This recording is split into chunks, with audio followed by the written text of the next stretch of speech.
Bismillahirrahmanirrahim. Assalamualaikum warahmatullahi wabarakatuh.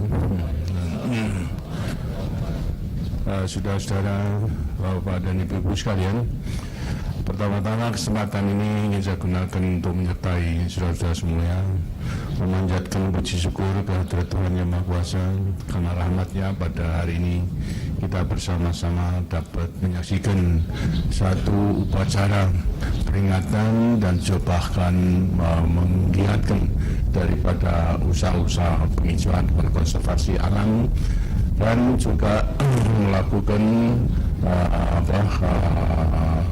pengulangan kegiatan daripada kesetiakawanan sosial yang sudah berulang-ulang kita lakukan. Dan sebelumnya saudara-saudara telah juga melakukan temu bicara untuk membicarakan masalah-masalah yang hubungan dengan konservasi, bukan penghijauan, peningkatan penghijauan maupun juga konservasi daripada alam dan juga mengenai kesetiakawanan sosial tersebut. Saya sungguh sangat menghargai akan hasil-hasil daripada pertemuan-pertemuan itu yang saya yakin semuanya ditujukan untuk lebih mensukseskan baik mengenai gerakan penghijauan maupun juga konservasi alam. Karena memang seperti tadi yang katakan, kita harus terus berusaha terus-menerus, tidak ada henti-hentinya di dalam menjamin kekayaan alam pemberian daripada Tuhan Yang Maha Kuasa ini, agar supaya tidak hanya dinikmati oleh generasi yang sekarang, tapi dinikmati oleh generasi yang terus-menerus. Karena yang ingin hidup sejahtera itu tidak hanya yang sekarang aja, tapi juga daripada generasi ke generasi. Kalau kita kurang memperhatikan daripada penggunaan alam pemberian daripada Tuhan, dengan sendirinya akan menjadi rusak, yang berarti juga akan mengsengsarakan daripada generasi yang akan datang. Karena itu dari tahun ke tahun kita harus berusaha.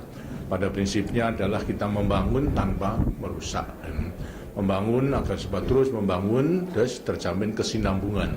Apa yang telah kita ambil tentunya harus kita kembalikan agar supaya bisa memberi manfaat terus menerusnya kepada rakyat kita.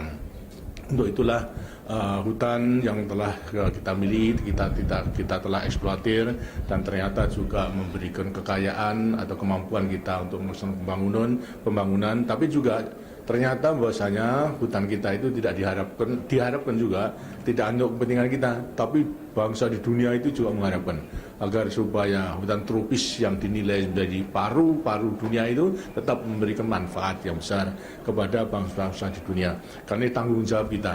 Sekarang mengenai soal mengeksploitir, artinya memanfaatkan, harus betul-betul kita perhitungkan.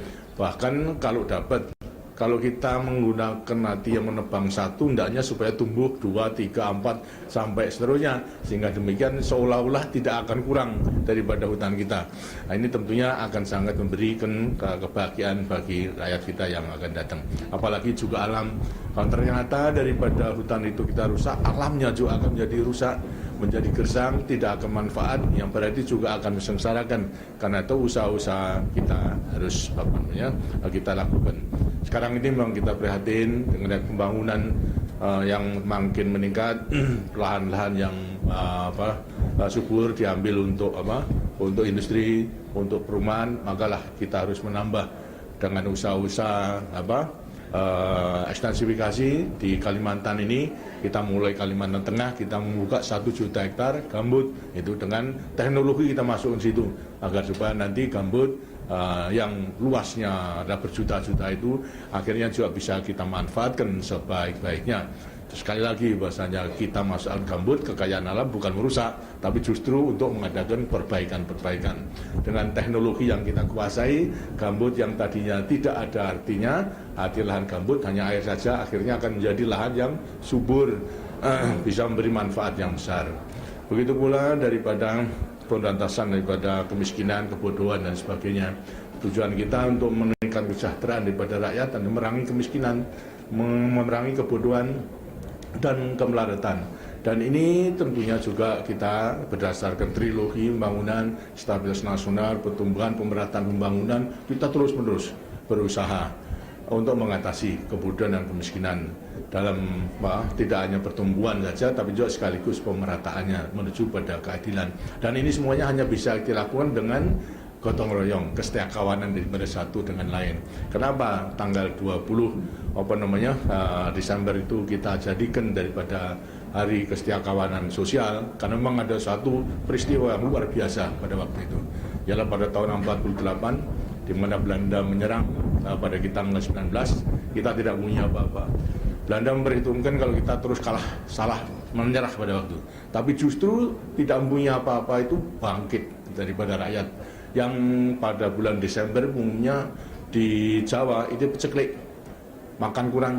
Tapi dengan adanya bahaya kemudian rakyat yang kekurangan itu bangkit, itu mengerahkan segala sesuatu yang dimiliki untuk melakukan perlawanan terhadap Belanda, membiayai daripada perjuangan, menampung daripada pengungsi, bahkan juga membantu ke kota dan sebagainya.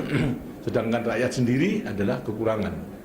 Dengan adanya kesetiakawanan sosial itu, ternyata kita Belanda yang tadinya mempunyai harapan perhitungan menang, akhirnya kurang lebih 6 bulan saja mereka tahan. Dengan kita lawan, akhirnya mereka terpaksa harus mengakui keunggulan daripada Indonesia, mengakui kedaulatan daripada Indonesia. Itulah salah satu. Karena itu kemiskinan dan kebodohan juga bisa kita atasi. Dengan kesetiakawanan seperti itu, ini pasti akan bisa. Apalagi situasi kita itu sudah lain daripada bulan Desember tahun 48, di bulan tanggal 19 Desember menyerang, 20 bangkit daripada keseluruhannya.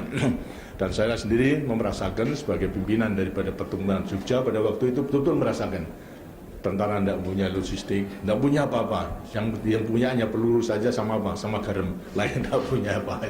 Tapi semuanya dibiayai, diberikan oleh rakyat yang relatif miskin pada waktu itu, menderita karena apa-apa ceklik. Tapi walaupun demikian, seperti saya katakan, justru merupakan suatu kekuatan yang